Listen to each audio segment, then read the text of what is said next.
wa rahmatullahi ta'ala barakatuh. Assalamu alaikum wa rahmatullahi ta'ala barakatuh. Musidal e tolo dal fouta djhalon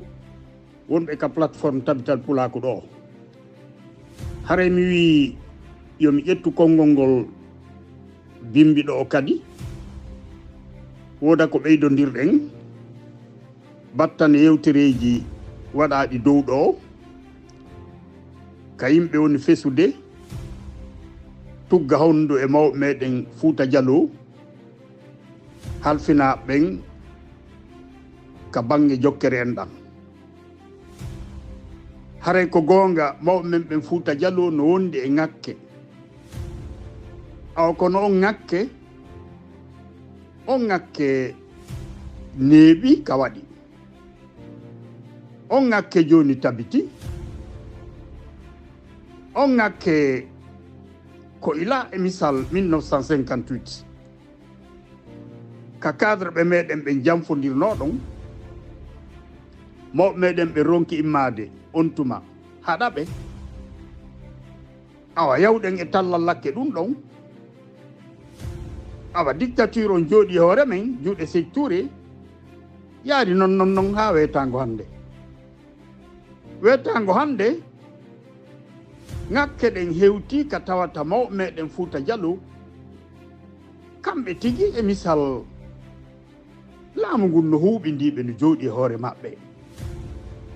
haray hiɓe ƴetta en otage wa jama hedditiɗo on no ƴettira noon en otage haray wetango hande ala ko ɓe wawi wadde haray alaji alseyni laba e jogagol jawdi mum no woodi haaka doole makko ɗen yahata nde tawno o ƴetti hoore makko o jonni laamu ngu o holliɓe wonde ko ɓe faala kon ko ɗo waɗanta ɓe hano ƴettir noon engagement ka mamaya kankan wonde yo dumbuya jonnumo responsabilité yewtugol moƴƴina hakkunde opposition o e laamu ngu annayi mo mari nden feere ɗon ɗum ɗon e moƴƴande dumbuya en yiɓawa ɗum konɗum ɓe waɗi mo ko woppugol responsabilité mo jogui on pottina toɗɗomo ɓe wi ko mande djalonjo yon ɗo woni président coordination moyenne Guinée ka coordination ji ɗin fof tumbodirɗon battane fatunde o ancien président coordination basse Guinée alay Sekouna Souma on yiɓe pottinno teddugal ngal ɓe jattingal alaji alseyni laba ɓe jonningal on mo ɓe toɓɓi ɗon ko ɗum ɗon e misal ɓe jaabori alaji alseyni laba wetango hande ɓe toɗɗaɓe fof fouta djhalon go'ogo kamɓe tigi e misal ɓe wowtino ngenaari ɓe wowtino ƴuwagol wetango hande hay hunde ɓe wawa wadde sona konko ɓe wowti ɗon ɗen wetango hande hay tawi goɗɗo e maɓɓe no wawno ƴettutude e misal ndimu muɗum ngu immo feewa belen wolana laamu ngun ko hana waɗede kon yoɓe accu wargol yimɓe men yoɓe accu baggagol yimɓe men nangaɓe yoɓe accu bonnugol jawle men ko toon sikku laamu ngu heɗotoɓe imminoɓe waɗi ɗum ɓen ko alaji Ousmane fata ko balde fewndu alpha o yika kamɓe alpha ɓe seydi ɗon fewndu dumbuya ɗo alaji Ousmane fata ko balde Allah hinno ɓe yaafo hari ɓe towni hawa kan siɓe faala cippirande leñol ngol kono yi ka sakkitorum hari kamɓe kadi e misal ɓe ɗoftike nde tawno ɓe ƴetti sonnajo maɓɓe on ɓe jonni dumbuyani yo gollude dumbuyani nde tawno ɓe ƴetti geɗalɓe maɓɓe ɓe jonni dumbuyani yo ɓen naaduɓe golle kadi ɓe saafi dande ɓayri wotoru asanta sentere ɓayri ɓe mawɓe ɓe wawata sembude e ɓaawa men enen jibinande fouta jallo ko enen wawata sembinde mawɓe ɓen sukago no yewti dow ɗo o holli wonde ko enen wawata teddinde ɓe ardinɗen ɓen ko gonga makko ko enen wawata teddinde ɓe ardinɗen ɓen no anda noon wonde mo feewano on anniyaki fewde fewata hiɗen mari e mawɓe meɗen ɓen yimɓe ɓe feewano yimɓe ɓe feewata hande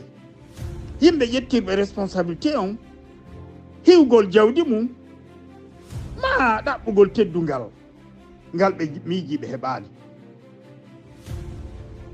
kono mi holla on mi laɓɓina pos acce fesugol fawon e goɗɗo saabuyal hettugol teddungal meɗen ngal ga leydi me'en saabuyal hettugol ndimu meɗen ngun ka leydi me'en saabuyal tongugol wargo ngon ka leydi me'en saabuyal accingol dogugol yalta leydi ndin ɓa on tigi no weela ma on tigi no huli nangede ware ka leydi me'en saabuyal tongugol nangugol en soka en torture en empoisonna en wara en ka leydi me'en ko doole ɗen musidal e toolodal fouta jallo saabi yawre nden ka leydi me'en ko doole ɗen saabi tongugol hippede on jooɗede hoore mum jaggede raɗede yaltine fouta jallo ko doole ɗen ɗen doole ɗe sali ɗon immade formon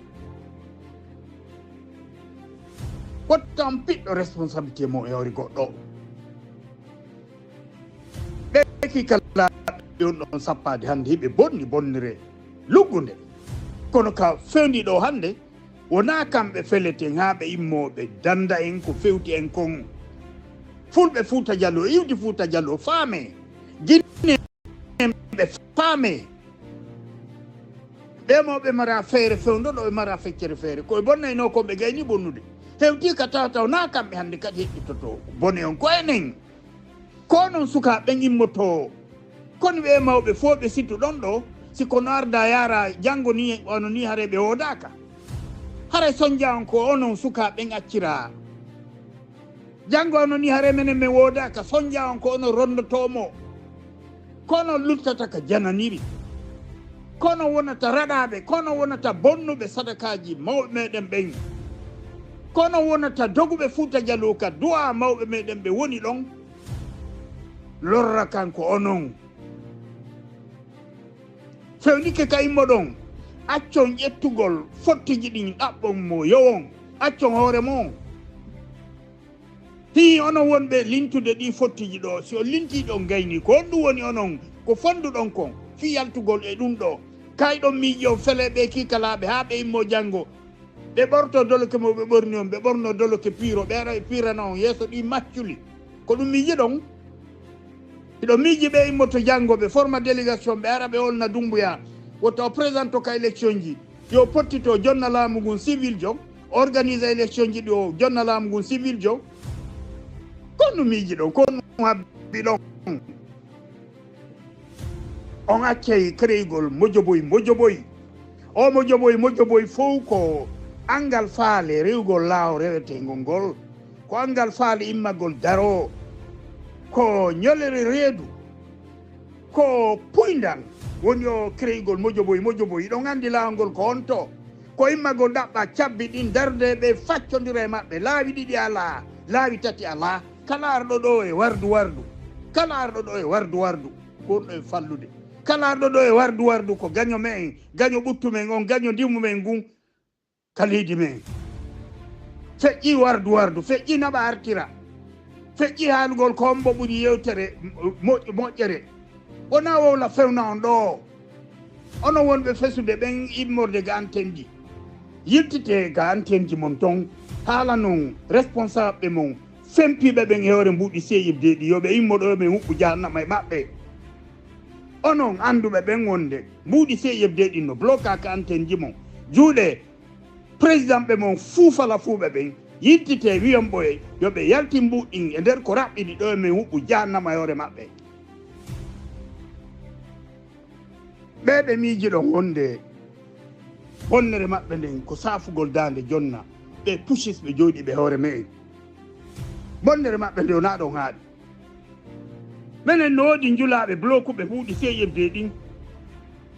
Libéria o wiyeteɗo Mamadou Bayillo Supa mo ɓe wi ko gouverneur fulɓe ɓen on no tippi e hoore mbuuɗi seyebde ɗin Libéria. wona on tun no woodi hewɓe goo tippuɓe e hoore mbuuɗi seyebde ɗin wiyeteɗo Alaji Souleymane Ba mo telimele jooɗiɗo Libéria ko wi sukaɓe wonde siɓe jonni mbuɗɗi seyebde wo ɓisayɓe kalamu ton fulɓe fuufa fuu ɓe ittaɓe barki tawayɓe ɓe wawata wallitade cippere ngo men nangi ngon ko fallugol men jooɗo yoore amen bonnana men wona ɓen tuyɓe ɗuuɗi ni o wolataɓe fof ɗo président antenne CFD Sierra Leone noon on ɗon kadi no jooɗodi e mbuuɗi CFD ɗin ɓuri duuɓi ɗiɗi meɗe wimo yo waɗu bilan mo sali on kadi no jooɗi amen naada jahannama e makko on acca hakke c' est à dire ka situation me on ka fewndi ɗo emo hulɓini o tago to arɗo addangol ɗen ko laawi henɗi ko honɗum yahi honto ko marɗen hannde ko immagol e nder ko raɓɓiɗi moɓen peeɗen ɗaɓɓen cabbi ɗin naaden jahannama e ɓeye laawi ɗiɗi ala laawi tati ala wona e haɓugol discutugol wowlindira mettodira yilto moƴƴina wona ɗum fewdani en ɓe dowaɗen haɓude ɓen ɓe dowaɗen cukkade ɓen ko ɓe huɗaɓe jooɗi ɓe hoore men wi raɗato yaltina en Fouta Djhalon kono noon ɗo wolirde wetango hande fi recensement on ko winditagol haanuɓe tawede ɓen ka élection si ɗum gasi ko moƴƴingol ko wiyete ko fichier électoral ko hemɓe hani votude ko hemɓe woni hana votude hay tawa ɗo recensa ɗon on fof e mon recense ɗon dammi mon beyi mon baali mon jerto mon ko ɓe andi ko hemɓe ɓe windoyta ka liste électoral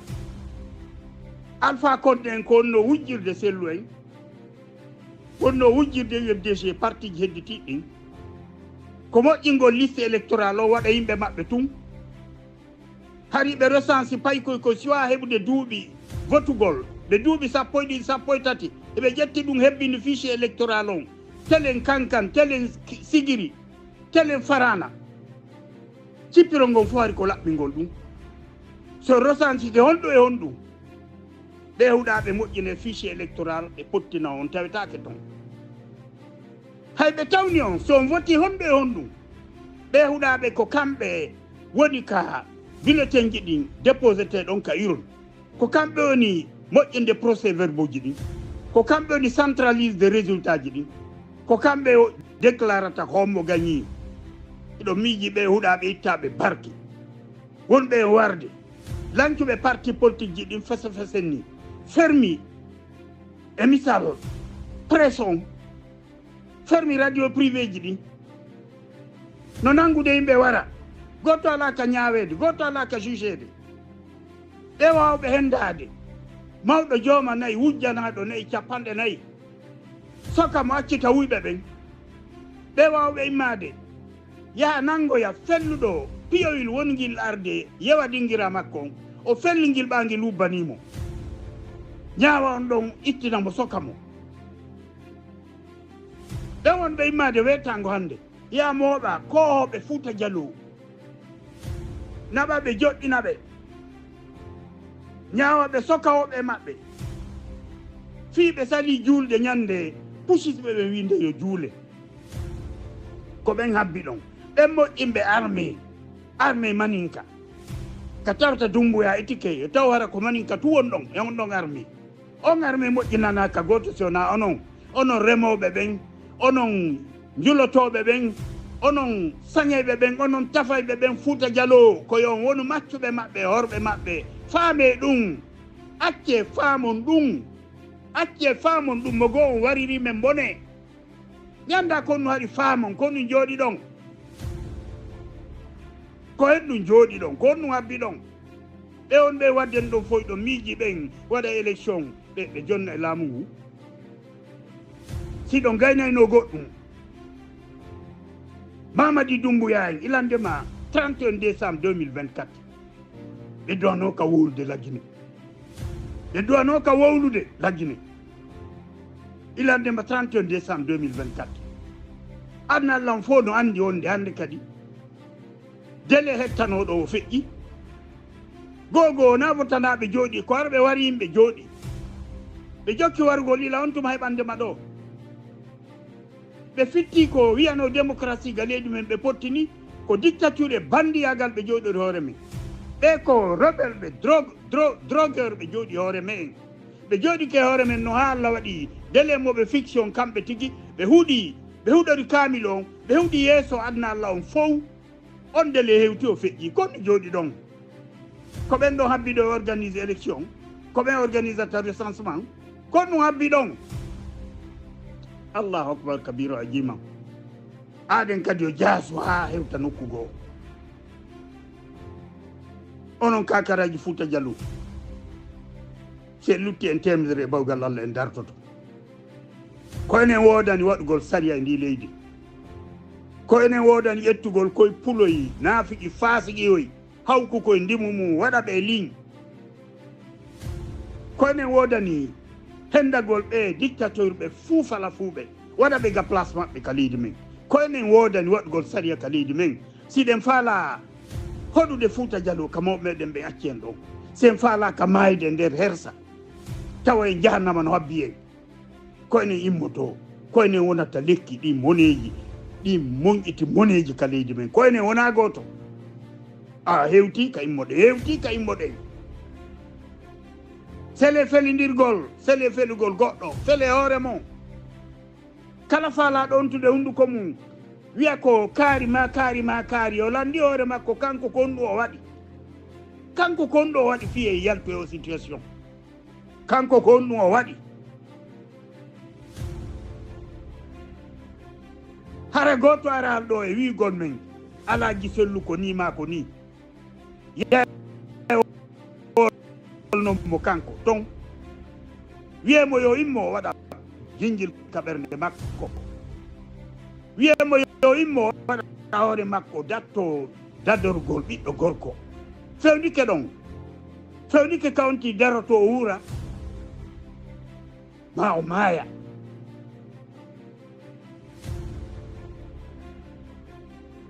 se lutti en temedere en dartoto bawgal Allah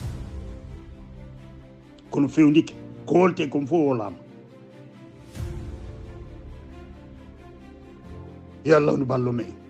Allah en faamu haray ko hande e alatti ñande 9 avril 2025 assalamu aleykum wa rahmatullah